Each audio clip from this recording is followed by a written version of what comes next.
de la crema de una biblioteca, pero yo no sé por dónde empezar. Es la biblioteca más famosa de la antigüedad. La biblioteca de Alejandría y la biblioteca de Nínive. Vamos a hablar hoy de la de Alejandría. La de Nínive era la biblioteca de Asurbanipal, llamado el Sardanápalo. Y ahí, bueno, hemos hablado de cómo encontraron esa biblioteca y cómo nos llegó hasta nosotros aquella inmortal epopeya de Gilgamesh, su amigo el inmortal. ¿Cómo no? El que tenía 3 partes de Dios y una de hombre. Bueno, pero ¿qué pasó con la biblioteca de Alejandría? Y aquí hay muchos datos, viejo. No se puede ir a un lugar sin que uno le diga, la culpa la tiene Julio César, fueron los árabes, debe haber sido usted, cosas así.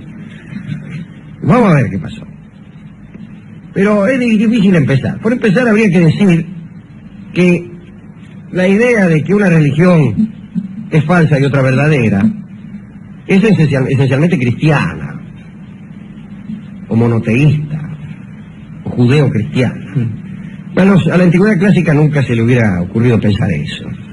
Cada individuo, rendía culto a sus dioses, pero no le daba por pensar que los otros no existían, y hasta estaba dispuesto a creer que podían ser los suyos, pero con otro nombre. Los griegos identificaban, por ejemplo, a Osiris con Dioniso, y en general los romanos hacían esto, pero de un modo, casi diría que con liviandad. Los romanos adoptaban, incluso cuando Dios les venía en gracia a partir de sus conquistas. Su panteón, y a todos les veían algo de los suyos. Incluso tenía una cierta conveniencia para los romanos, ¿no? Pero claro, cuando llegan los tipos a las Galias y se encuentran con los misteriosos dioses druidas, enseguida le empezaron a meter este Mercurio y este fulano y sultano, ¿qué les importaba?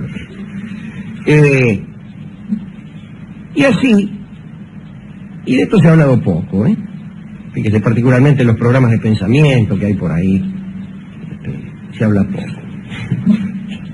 En Alejandría, los Ptolomeo Soter, uno de los primeros, decide por motivos políticos componer un dios. Y si acá en Alejandría, desde luego, mucho griego, egipcios, judíos. Bueno, dice, vamos a tener un dios para acá, para Alejandría. Vamos a armarlo, este dios. Y lo arma. Y arma un dios que tiene un poco de Osiris, un poco del buey Apis de Memphis, y en lo que se refiere a su aspecto, también tenía, si bien sus títulos eran casi todos egipcios, la apariencia era más bien griega, tenía rasgos de Zeus suavizados, llevaba una cesta por ahí, lo cual lo identificaba como dios de la fertilidad, y llevaba por ahí, colgando de algún lado, un cancerbero, Tricéfalo, que lo emparentaba con Hades, el dios de los infiernos. Y este dios, esta mezcla de Osiris, de Apis, de Zeus, de qué sé yo qué, le pone Serapis. Serapis. Este fue un dios inventado por Ptolomeo Soter, Ptolomeo Salvador. Serapis. Bien, él se proponía lograr un objetivo político como era el de proporcionar a los alejandrinos un culto común. Pero lo grande del caso es que tuvo éxito, y tuvo éxito en todo el Mediterráneo. Eso la gente adorar a Serapis, que Serapis de aquí, Serapis de allá, le fue fenómeno.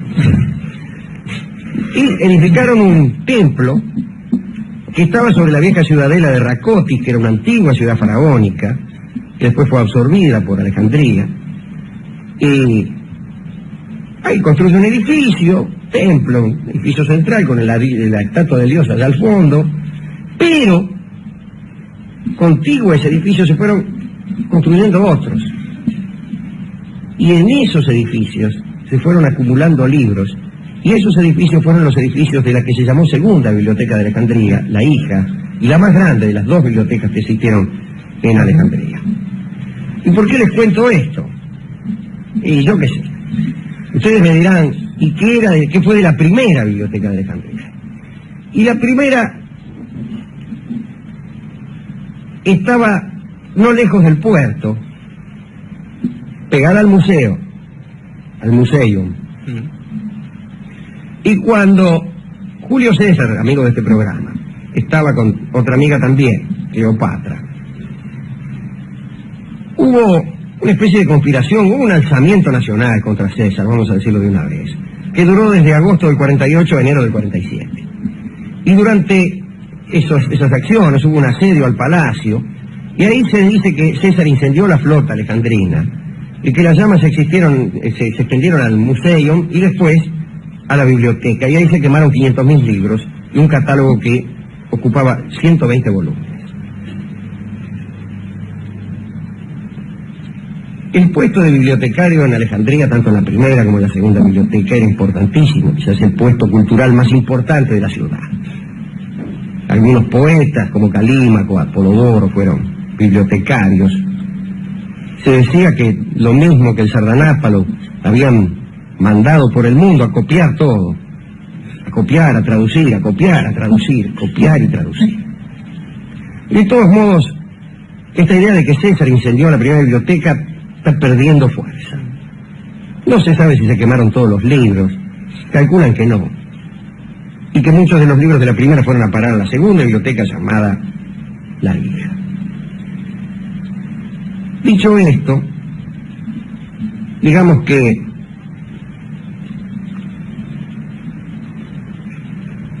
el cristianismo en Alejandría, bueno, entra desde luego cuando se hace oficial con Constantino, principio del siglo III, después se hace obligatorio.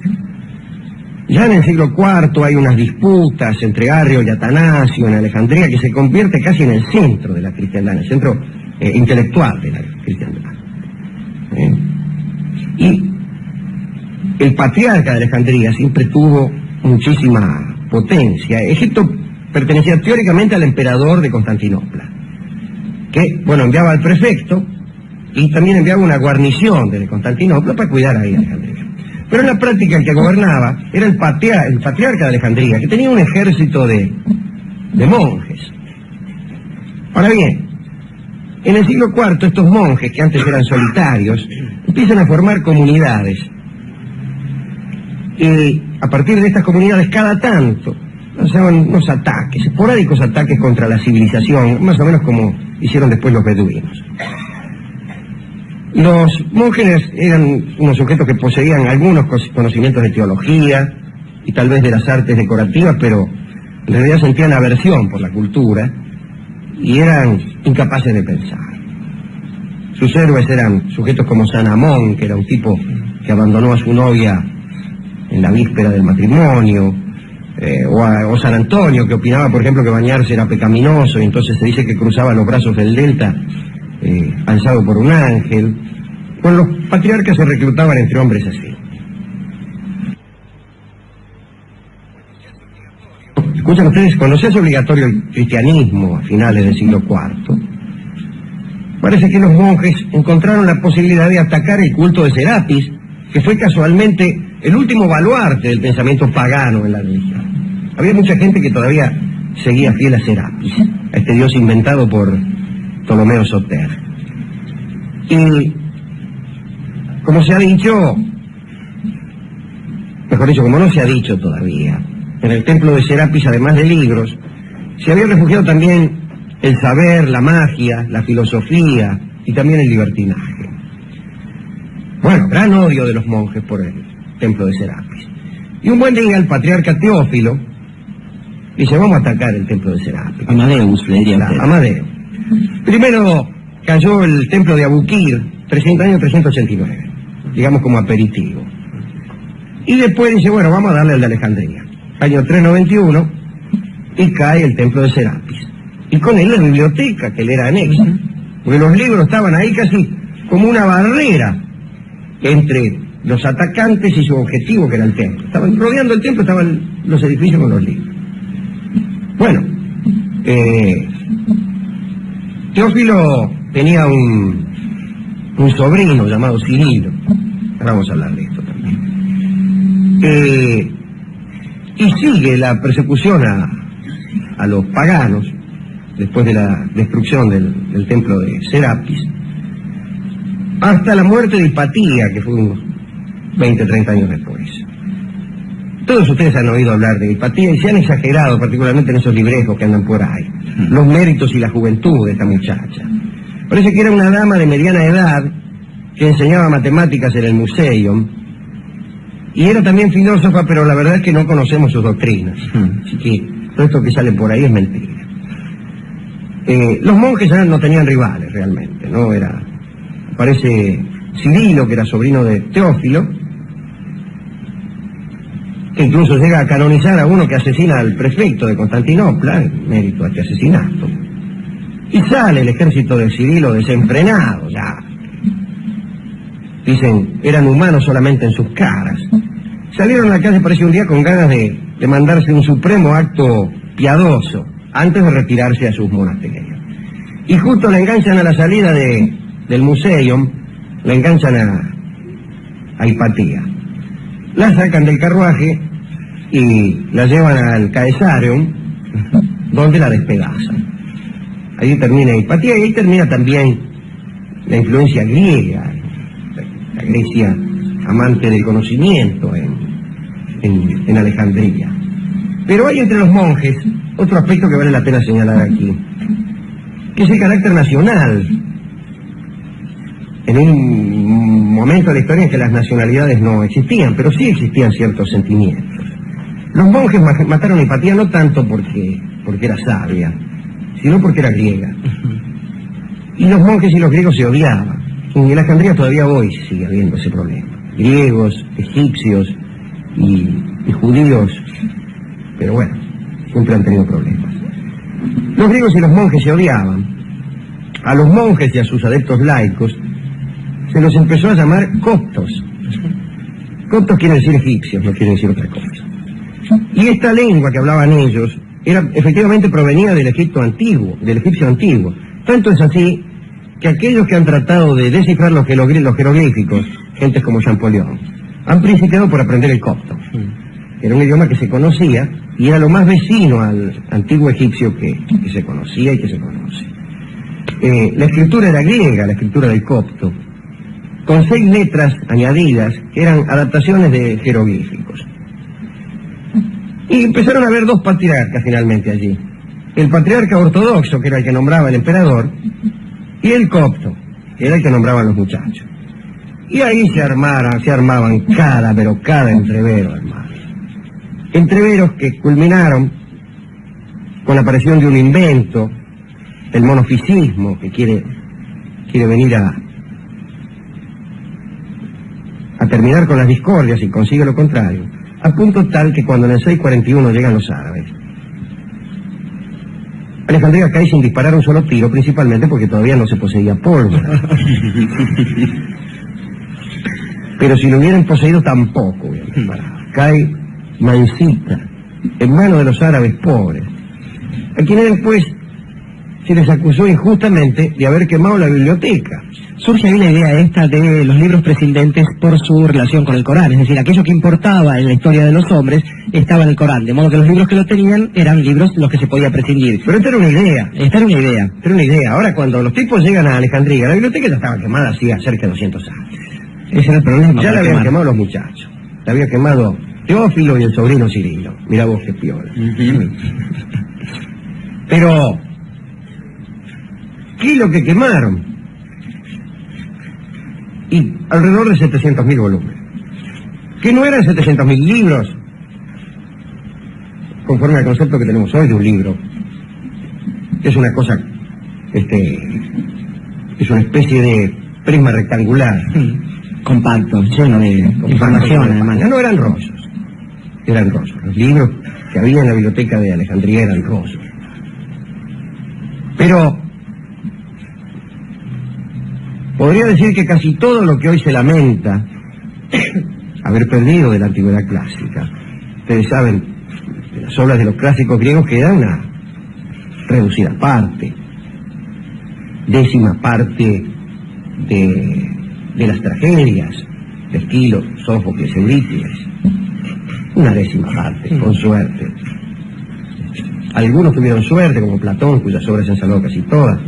Otros nos han llegado de un modo fragmentario, como Heráclito de Éfeso, que creemos que escribía con frases cortas.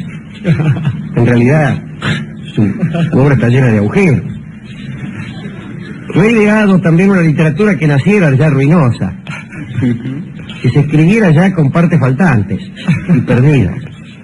Ay de esa literatura también. Ay, apá. Les hubiera gustado muchísimo inventar esa literatura justamente a los alejandrinos. ¿Qué pasaría con esa literatura si fuese a su vez depredada en medio de un cataclismo cualquiera de estos, no? ¿Qué pasa con una literatura que nace llena de agujeros y que es agujereada por un cataclismo? No, ¿sabe qué pasa en ese Agujero caso? de agujero. No, en ese caso el cataclismo consistiría en escribirla nuevamente. Llegarían los bárbaros y escribirían en los párrafos esta es la ausentes. barbarie que padecemos. Claro. Ante la barbarie de Cirilo y de Teófilo, de llenar de agujeros los libros alejandrinos, está la barbarie actual en donde se publica en un mes mucho más que lo que Teófilo y Cirilo tuvieron la precaución de quemar en Alejandría, con resultados igualmente dañinos para la cultura. Y así decía Anatole France, y dice, mire, los bárbaros destruyeron las ciudades de la antigüedad clásica, pero por lo menos tuvieron la decencia de no edificar en lugar de los monumentos que destruían esas barbaridades nuevas que se edifican en este nuevo París. Se da cuenta, bueno, pero nadie lee a Anatole France hoy día. No, de todos modos tampoco nadie leía a Eurípides, no se crea. No hizo falta que vinieran Teófilo ni Cirilo. Pero todo eso se quemó. Realmente esa sí fue una pérdida gigante. Se me dirá, ¿qué no estaban en otro lado? Sí estaban en otro lado esos libros, pero diráse que en ningún lado faltaron Cirilos ni Teófilos. Parece que el destino de todo libro es el olvido, y el salvarse es realmente un caso excepcional. Pregúntome una última cosa. Si tuviéramos la fortuna de que un Cirilo o un Teófilo empezaran a quemar las publicaciones, suponiendo, cosa muy difícil de suponer, ya que ahora se hacen miles de copias de cada libro, Dios libre y guarde, pero suponiendo que así como los métodos de impresión son superiores, también fueran superiores los métodos De destrucción, de claro. incineración de los libros. Que un cataclismo destruyera las 9/10 partes, o más todavía, de lo que había escrito. Sucede en una novela de Stanislav Lem, donde aparece un germen extraño que se morfa el papel y desaparecen los libros y los billetes, cosa que le preocupa más a la gente. Que se llama, ese manuscrito encontrado en una bañera. Ajá, no lo he visto. Terrible. Sí, pero ¿qué se salvaría? ¿Qué parte es la que ha llegado hasta nosotros? ¿Lo bueno o lo malo? ¿Qué parte es la de Heráclito? ¿La buena o la peor? ¿Tuvo suerte o no la tuvo Heráclito? Bueno, Imagínense que dentro de 1000 años miraran los resultados de esta época. Yo no quiero poner ejemplos porque para eso está el tema. Pero imagínense si en vez de salvarse los Borges, los Bioy, hablo de literatura argentina, sí, claro. los Sábatos, Los qué sé yo, Mansilla. apareciera que... No, no lo diga. Yo no. No dije nada, pero saben en qué estoy pensando. Amigo que usted- Sí, el libro sobre la Atlántida. Y bueno, yo qué sé. Qué Y una pobre. de esas nos ha pasado esto. Por ahí Homero no era sino uno de cuarta. Era de los peores. No creo. No creo. ¿Sabe que creo que hay Hasta una cierta justicia una poética de los cierta justicia cataclismos. poética y cósmica. Y aunque no lo hubiera, es menester vivir como si la hubiera. Ujú. De todos modos, la biblioteca de Alejandría se quemó. Sí. Aquí queremos aclarar que no fueron los árabes, poca fue la culpa de Julio César, y que fueron yo lo señalo acá con nombre. Sí, y apellido. sí, Fueron señor. Teófilo Y Cirilo. y Cirilo. Ahí está. Lo que no quiere decir tampoco que nosotros seamos anticristianos en nuestro pensar, ni que nos solacemos contando las hazañas de Torquemada como si el Cristo tuviera la culpa de esto, que es como hacen algunos. Y se aprovechan de eso, además, Se aprovechan de la con una ocasión. antorcha en la mano, ¿no? Claro. No es así. No es así. Pero se quemó la biblioteca de Alejandría. No insistan porque se ha quemado. Se ha quemado. Yo creo que ¿A todo... quién dedicar esta charla un poco lacrimógena? Porque siempre la quema de una biblioteca produce una sensación de ¡ay, qué gana de leer! Pero justamente... Hay gente que no ha leído nunca, pero al enterarse que se quemaron 700.000 volúmenes en la biblioteca de Alejandría, dice ¡ay, si pudiera leerlo! Para eso está la feria del libro, justamente. Eso está en la feria del libro, que no será la biblioteca de Alejandría. Pero habría quizás que... No, que quemarla no. No. Jamás. De todos modos, digo, Alejandro, No hay templo de Serapis ahí, pero Pero- en todo caso hay algunas churrasquerías. quizás sea menester, en el final de esta charla, pensar una dedicatoria que compense de alguna manera tremendo daño. Y estoy pensando en algunas personas que sí se dedicaron a pensar en los libros de otro modo. Quiero decir, pensaba en aquel muchacho, el Monsieur Test, de nuestro amigo Valéry, que en algún momento había logrado prescindir de los libros, pero solo porque conservaba las cosas elementales de esos libros, las fundamentales, las más precisas, dentro de sí mismo. Pero era un ser excepcional, como lo demuestra esa novela. Estaba pensando en el resto también, y en Verlaine, que decía que todo el resto era literatura.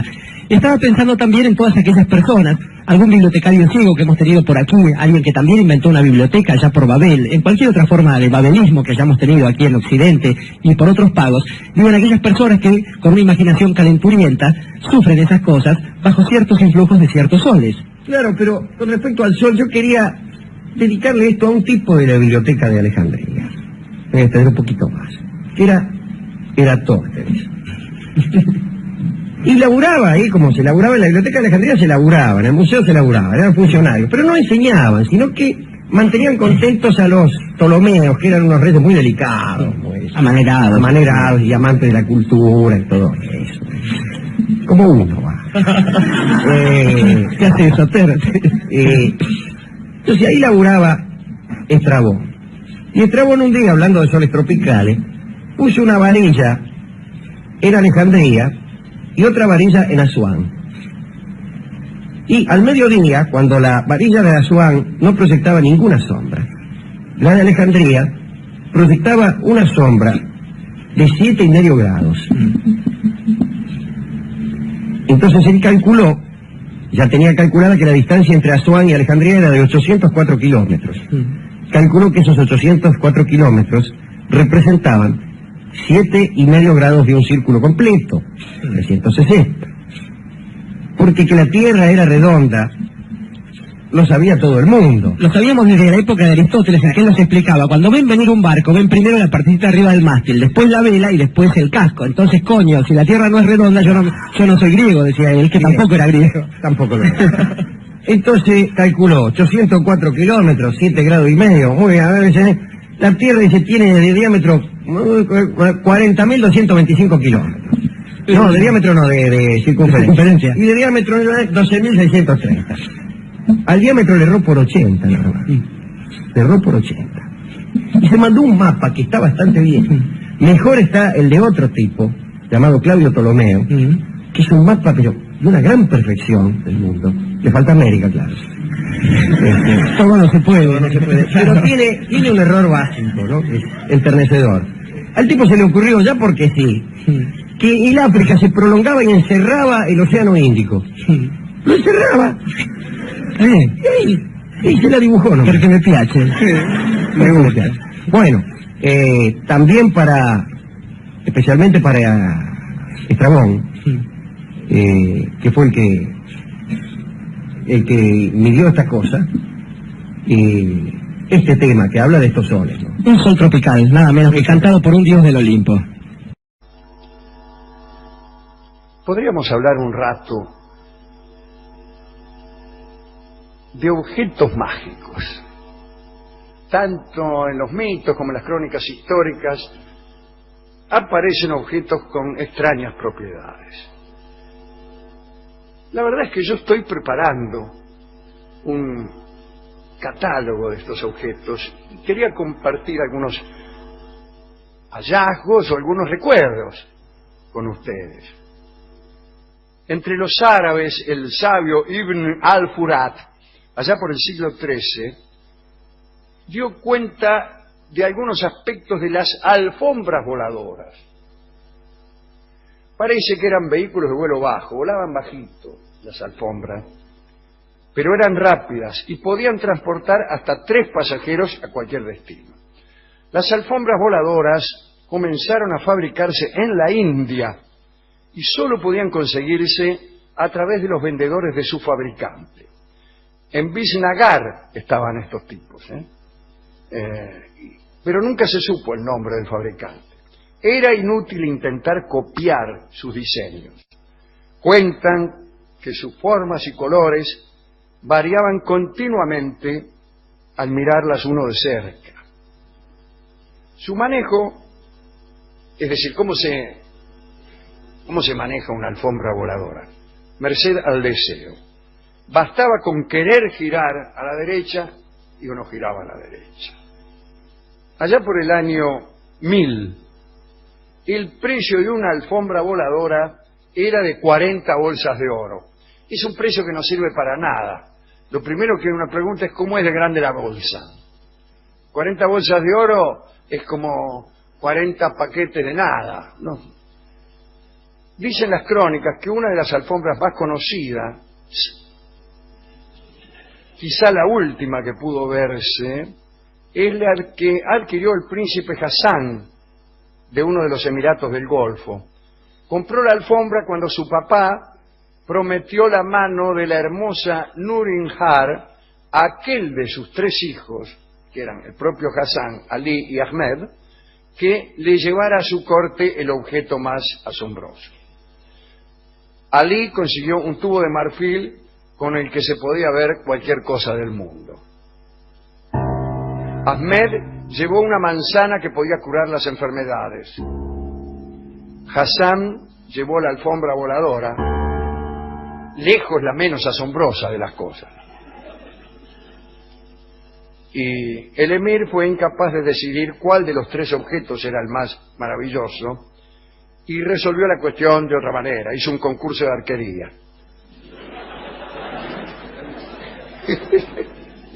Y Ali fue el vencedor y se casó con Nurinjar. Y Hassan, viendo que ni siquiera un milagro le garantizaba un amor, se retiró a la vida de meditación. No volvió a tocar la alfombra voladora, de la cual se desconoce el paradero. Dicen que está guardada en algún sótano de Bagdad. Linda historia. Linda historia. Otro objeto curioso. Los anteojos de Harún al-Rashid. Era un instrumento con montura fina de oro, cristales tan gruesos que no se podía ver nada a través de ellos, excepto en circunstancias especiales. Según la tradición, un artesano fabricante de extraños objetos se lo había regalado al califa Harún al-Rashid. Veamos por qué motivo. El hijo de aquel artesano era ladrón y cuando lo condenaron a una serie de bastonazos por sus delitos, el artesano pidió al califa misericordia. Entonces al-Rashid le dijo que perdonaría al muchacho si el artesano era capaz de inventar un método infalible para identificar a un hombre honrado. A los pocos días el artesano regresó con los anteojos y le dijo al califa que no podía verse a través de ellos nada más que a los sinceros. Harún al-Rashid se puso los anteojos y miró las caras de los principales ciudadanos de Bagdad que se habían congregado para ver la demostración. Y la única cara que logró ver fue la de un joven sirviente. Giró y junto a él solo vio al artesano. El califa perdonó al hijo, echó a los invisibles y elevó al joven sirviente a un alto puesto. Pero pocos meses más tarde descubrió que ya no podía ver siquiera el rostro de su antiguo sirviente a través de los anteojos. No desesperó. Dicen que destruyó los anteojos y confió en realidades más difusas. Hermoso. Entre los nórdicos era famoso el martillo de Thor. Hemos hablado acá en este programa algunas veces. Thor era el dios del trueno y su martillo era motivo de disputa, todos se lo querían afanar. Bueno, solo hablaremos de sus poderes. El martillo se llamaba Mjolnir, que quiere decir el destructor. El idioma nórdico es muy fácil. Mjolnir quiere decir destructor y todo así por el estilo. Como casi todos los elementos mágicos de los nórdicos, este martillo había sido fabricado por los enanos y Thor lo usaba como maza o también como arma arrojadiza. Era un proyectil que además de no fallar jamás el golpe, volvía a las manos del dueño después del impacto. Además, si era necesario, se hacía tan pequeño que usted lo podía disimular en cualquier parte, digamos.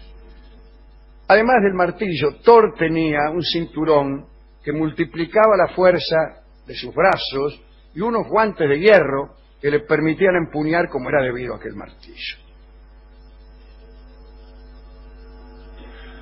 Después, cuando tenía hambre, Thor hacía lo siguiente: mataba incluso a los machos cabríos que tiraban de su carro y los asaba y se los comía. Después ponía el martillo sobre las pieles y los animales volvían a la vida. De este modo ahorraba muchísimo dinero del erario público. Sobre el martillo Mjolnir se efectuaban los juramentos de las bodas. Los enanos también habían construido para Odín, el príncipe de los dioses, la espada Gungnor, que jamás fallaba el blanco, y el anillo Draupnir, que aumentaba la riqueza de su poseedor y disipaba la oscuridad.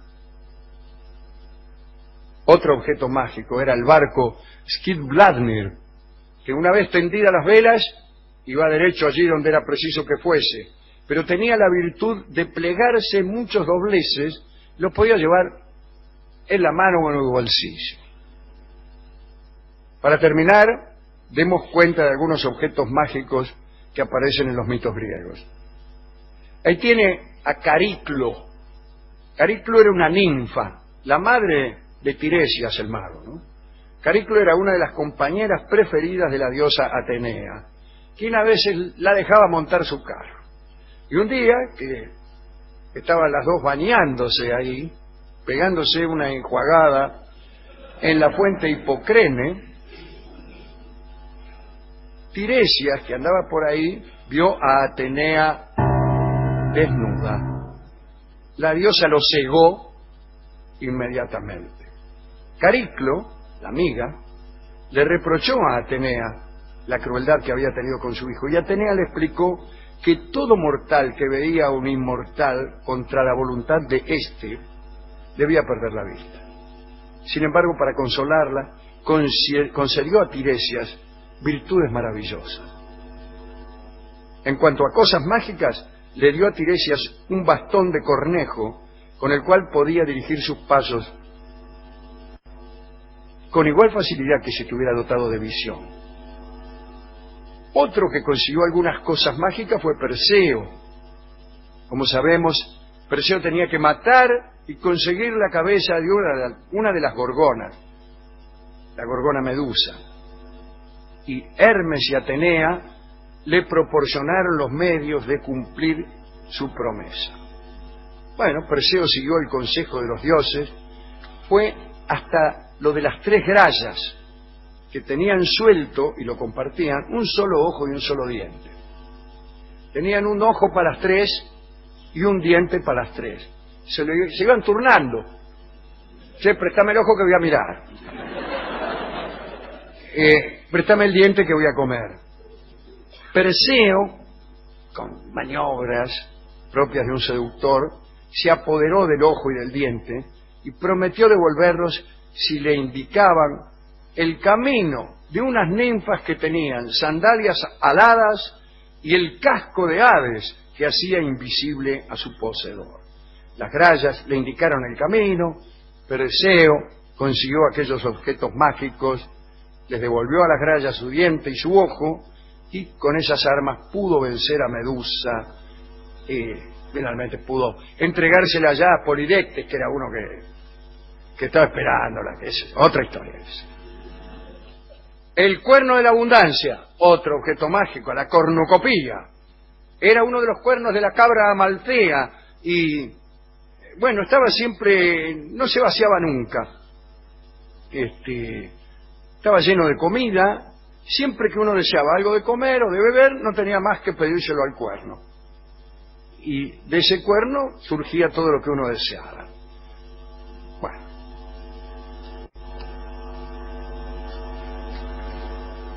Última historia.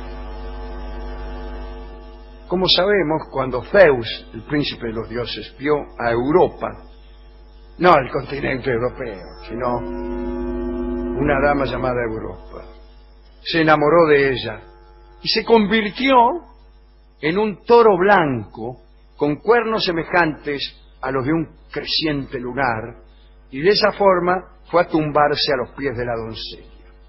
Europa, asustada al principio, bueno, ¿a qué muchacha no le daría un poco de miedo que tratara de seducirla a un toro blanco, un toro criollo de pastoreo, con los cuernos propiamente como un creciente lunar? Bueno, Europa también. Pero después fue agarrando confianza, acarició al animal y terminó por sentarse sobre él. El toro se levantó y se metió en el mar. Y llegaron a Creta, donde Zeus, ya vuelto en su apariencia de dios refulgente y joven, se unió a la joven, por decirlo de esa manera. Europa le dio 3 hijos a Zeus: Minos, Sarpedón y Radamantis. Zeus estaba tan enamorado de ella que por los 3 nacimientos le hizo 3 regalos magníficos que fueron también 3 objetos mágicos. Talo, un autómata, un robot, era de bronce y avisaba en la costa de Creta la llegada de extranjeros. Ya está. Le regaló también un perro que no podía dejar escapar ninguna presa, y le regaló también una jabalina de caza que nunca fallaba el blanco.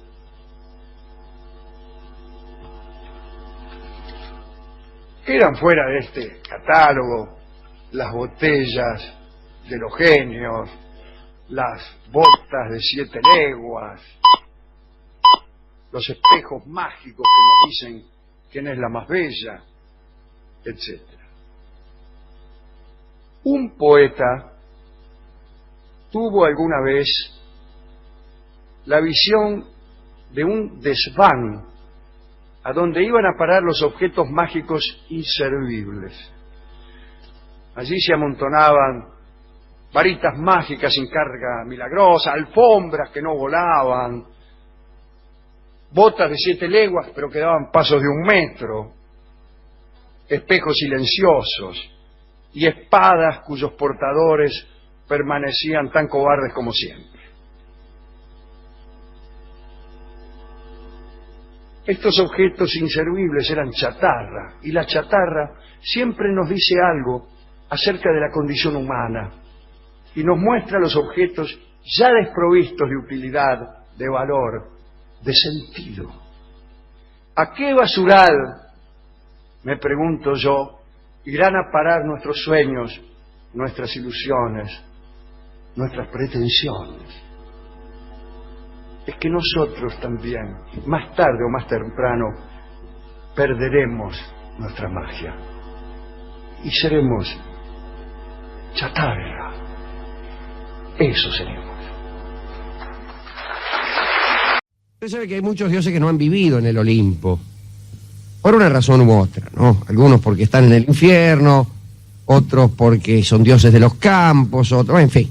Pero Pan, un dios muy humilde, y jamás vivió en el Olimpo, siempre vivió en la Arcadia. Su barrio era la Arcadia, donde, por cierto, vivían los pastores más primitivos. Los habitantes más primitivos de la Grecia vivían en la Arcadia y eran un poco despreciados por todos. Ese es de la Arcadia, decían, y no lo dejaban entrar a los boliches y cosas así. Tan humilde es este dios que ni siquiera se sabe de quién fue hijo. Sin embargo, las discusiones para saberlo son interesantes. Algunos dicen que fue hijo de Hermes y de Dríope. Otros dicen que fue hijo de Hermes, sí, pero con la ninfa Énoe. Otros dicen que fue hijo de Hermes, pero con Penélope, nada menos que la mujer de Ulises. Y otros dicen, y atención a esto, que en realidad Penélope no permaneció fiel a Ulises durante la larga ausencia de tejiendo, como dice la leyenda, sino que, usted sabe que tenía muchísimos pretendientes, sino que lisa y llanamente se acostó con todos los pretendientes, uno tras otro, dicen ya menguando un poco el rigor del pecado. Es fácil la gordita. Sí, fácil la gorda. A lo que no está el marido. Se conoce. Claro. Y bueno, de esta numerosa infidelidad surge nada menos que Pan. ¿Cómo era Pan? Pero era muy feo.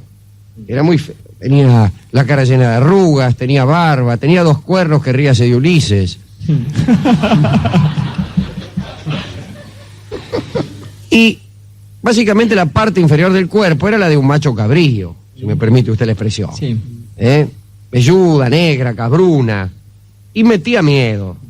Metía tanto miedo que su propia madre, sea quien fuere, parece que al verlo tan fulero, se pegó un jabón bárbaro. Algunos dicen que es hijo de Cronos y Rea, de Zeus e Ibris, vaya a saber. Vivía, como se ha dicho, en Arcadia, tenía la costumbre de guardar los rebaños, las manadas, las colmenas, cuidaba las abejas, ayudaba a los cazadores cuando buscaban alguna presa. Había un cazador por la Arcadia o por la montaña, buscaba alguna vez, ahí está, iba, Batilana. Digamos, un tipo estaba persiguiendo una martineta copetona por la Arcadia. La martineta se escondía atrás de una piedra y venía Pan y decía, ahí está, mozo, allá atrás, dice. Por cierto, tomaba parte también en las orgías con las ninfas montañesas. Y había, bueno, en la montaña no hay mucho que hacer, no hay videogame, no hay boliches. Y entonces cada tanto las ninfas montañesas organizan alguna orgía. Y si hay algo que realmente le gusta o le gustaba, por mejor decir, a Pam, era la siesta. Le gustaba polillar la siesta. Y a la hora de la siesta se tornaba muy peligroso, porque quien molestaba a Pan durante la siesta, y me acuerdo de alguna leyenda mesopotámica en el sentido de aquella tierra que está entre el Paraná y el Uruguay. Digo, quien lo molestaba a Pan durante la siesta se exponía, porque cuando alguien lo jorobaba, el tipo empezaba a pegar unos gritos que causaban en quien lo oía realmente un verdadero terror, un terror pánico, sin ir más lejos.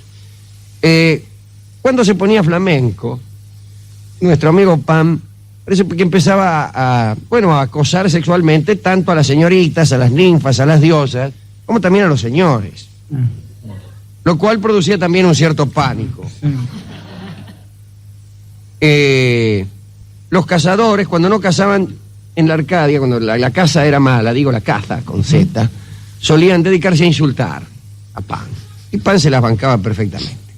Pan era, sin ir más lejos, aquel que se ligó una patada ayer mismo, al meterse equivocadamente en la cama de Heracles, cuando Heracles y su mujer, una de sus amantes, Onfa, le cambiaron de ropas, Heracles vestido de seda, el tipo entra al oscuro, lo contamos anoche, ¿no? Tantea las vestiduras de seda y se le mete en la cama de Heracles y se liga una patada hercúlea. Este Pan sedujo a varias ninfas, entre ellas a Eco, aquella cuya metamorfosis fue tal vez la más extraña, por cuanto se convirtió nada menos que en un sonido, o nada más que en un sonido. También parece que sedujo a Eufeme, que era la nodriza de las musas, y con ella tuvo un hijo, arquero del zodíaco, arquero en el sentido de que tira flechas, cuyo nombre es Croto. Es extraordinario. Fue gobernador de la provincia de Buenos Aires. Sí. Y también se dice que sedujo a todas las Ménades. Bueno, ¿quiénes eran las Ménades?, se preguntarán ustedes. Las Ménades, y aquí citamos a otro dios, eran bacantes divinas que seguían a Dioniso. Dioniso, que era un dios también que le gustaba jorobar, andaba con un cortejo de borrachos, sileno, de prostitutas, de muchachas, de milongueras, de sinvergüenzas, de atorrantes. Se codiaba fenómeno. Pero, sí. Ese era el famoso cortejo de Dioniso, que venía y... con paso de murga y qué sé yo. Ahora para que se fue uno y lo andan saludando ahí hasta que te acomode, vamos a esperar. Bueno, las Ménades. Dice que sedujo a todas las Ménades. Por cierto, las Ménades no eran señoritas de la Acción Católica. En realidad, fueron las que criaron al dios Dioniso. Y pues las poseyó a todas. Y quien es poseído por el dios Dioniso, creo que hay una especie de locura, una locura fantástica por otra parte, Y entonces medio locas andaban las Ménades, medio locas y medio desnudas también. Andaban por los bosques haciendo toda clase de locuras, sorprendiendo a este y a aquel señor, extrayendo agua de las fuentes creyendo que se trataba de miel, equivocando las cosas, ¿para qué le voy a contar? Dicen que dominan las fieras, dicen que pueden dominar a las fieras. Y, por cierto, son imitadas por las bacantes humanas. Bueno, a todas esas las sedujo Pan. Dice, che, un día salió por ahí, las Menas, ¿cuántos son? 17, venga, hermano. Traigan 2 amigas, dijo. Sí.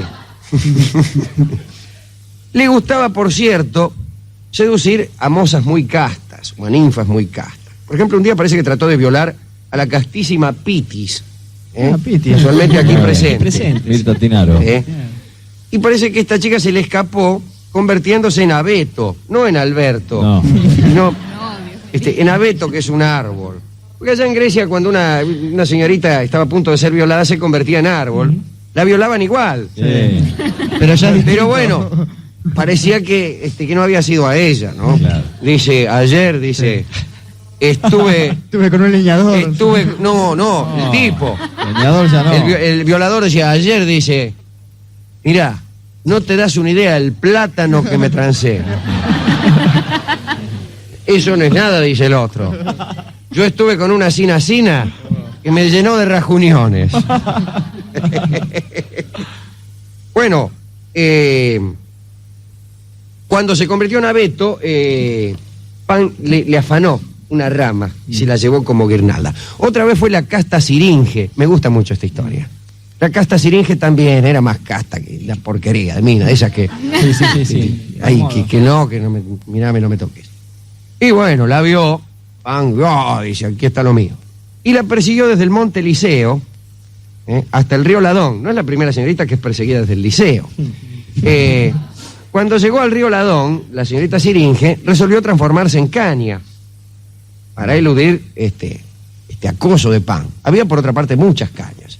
Cuando llega Pan se da cuenta, dice, esta mina se ha transformado en caña, pero sucede que no sé qué caña es. Y eligió algunas al azar y construyó con ellas un instrumento que se llama precisamente siringa.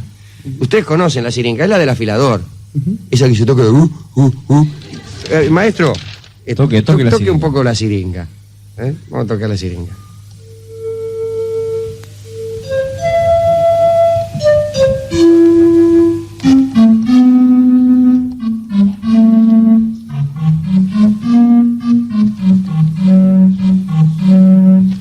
No es gran cosa. No.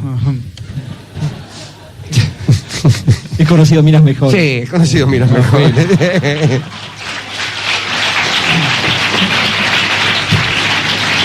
Pero el mayor triunfo en el amor de nuestro amigo Pan fue la seducción de Selene, también llamada la Luna.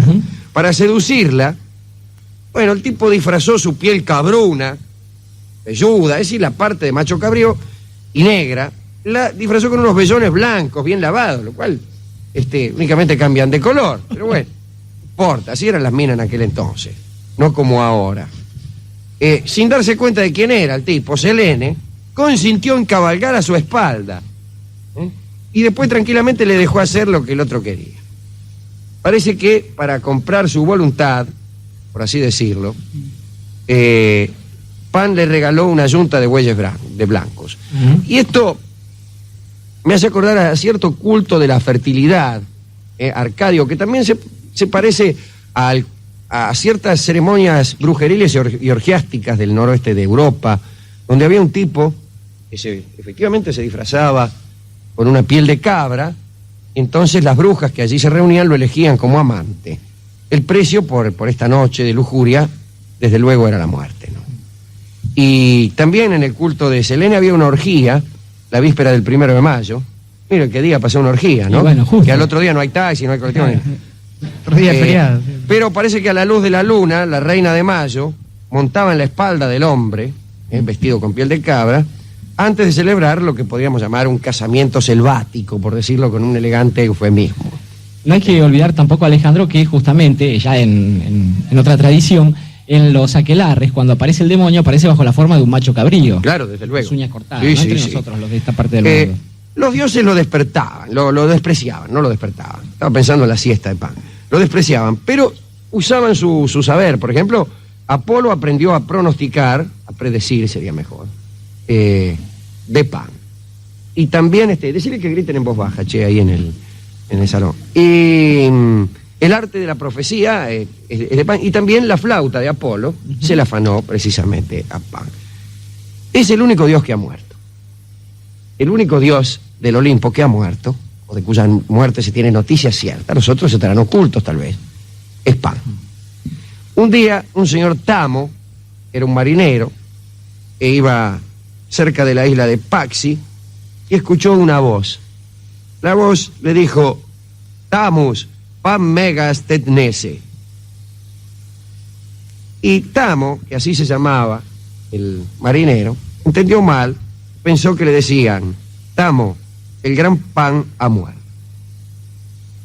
Algunos, demasiado astutos, dicen que en realidad lo que le decía era, el todo grande Tammuz ha muerto. Era otra cosa, pero era medio sordo Tamo, y entonces cuando llegó a tierra, difundió la noticia de que el gran Pan había muerto, y esta noticia fue recogida con todo entusiasmo por nuestro amigo Plutarco, quien la difundió por todo el mundo y por toda la literatura. Así que es el único dios del Olimpo de quien sabemos que ha muerto. Ha muerto, pero nos cae muy simpático, porque amaba las siestas, cosa que yo mucho no amo, pero le gustaba divertirse. De manera entonces que, dedicado a Pan, a todos los humildes que saben divertirse allí donde estén. Al pan nuestro de cada día. Sí, claro. ¿A quién más se lo podemos decir? Deberíamos dedicárselo también justamente a todas esas personas que hacen posible que un muchacho divertido como Dionisos o el mismo Pan puedan hacer sus cosas, porque imagínense que siempre es más fácil imitar los ejemplos de Apolo, que es la antítesis, la contracara de esta gente. Claro. Sea un tipo serio, bien vestido, prolijo, que termina los trabajos que empieza. Claro, entonces, a todos los dionisíacos. Justamente a todos y los con todos los pasados. dionisíacos, entonces, ahí caen los románticos, ahí caen los nocturnos, no el conjunto de boleros los nocturnos, ni tampoco los conjuntos de boleros románticos. Quiero decir, aquellos que eligen un camino más tortuoso, más individual, más caprichoso. Ciertamente. Y más contrario al orden constituido. Para ellos, y particularmente para nuestro amigo el dios Pan, escucharemos el tango que lleva precisamente el nombre de este dios. Adelante, Pan.